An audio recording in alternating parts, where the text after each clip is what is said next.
ആരാധകരേറെയുള്ള താരപുത്രിയാണ് കുഞ്ഞാറ്റ എന്ന തേജാലക്ഷ്മി. സിനിമയിലേക്ക് എത്തിയിട്ടില്ലെങ്കിലും സോഷ്യലിടത്ത് സജീവമാണ് കുഞ്ഞാറ്റ. താരം പങ്കുവയ്ക്കുന്ന ഫോട്ടോകളും വീഡിയോകളുമെല്ലാം നിരവധി ആരാധകരുണ്ട്. മനോജ് കെ ജയൻ്റെയും ഉർവശിയുടെയും മകളാണ് കുഞ്ഞാറ്റ. അച്ഛനമ്മമാർ പിരിഞ്ഞെങ്കിലും രണ്ടുപേർക്കും ഒപ്പം കുഞ്ഞാറ്റ കൂടാറുണ്ട്. അച്ഛനോടൊപ്പമാണ് താമസമെങ്കിലും വെക്കേഷനിൽ അമ്മയുടെ അടുത്തേക്ക് താരപുത്രി ഓടിയെത്തും.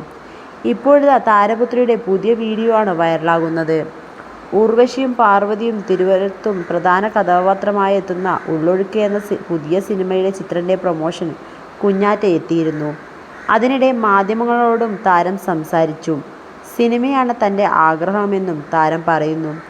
നായികയായി ഉടൻ പ്രതീക്ഷിക്കാമോ എന്ന ചോദ്യത്തിന് കുഞ്ഞാറ്റയുടെ മറുപടി, ദൈവം അനുഗ്രഹിച്ചാൽ നായികയായി എത്തുമെന്നാണ് താരം പറയുന്നത്. ഉർവശി, പാർവതി എന്നിവർ പ്രധാന കഥാപാത്രങ്ങളായി എത്തിയ ചിത്രമാണ് ഉള്ളൊഴുക്ക്. മികച്ച പ്രതികരണമാണ് ചിത്രം നേടുന്നത്. ക്രിസ്റ്റോ ടോമി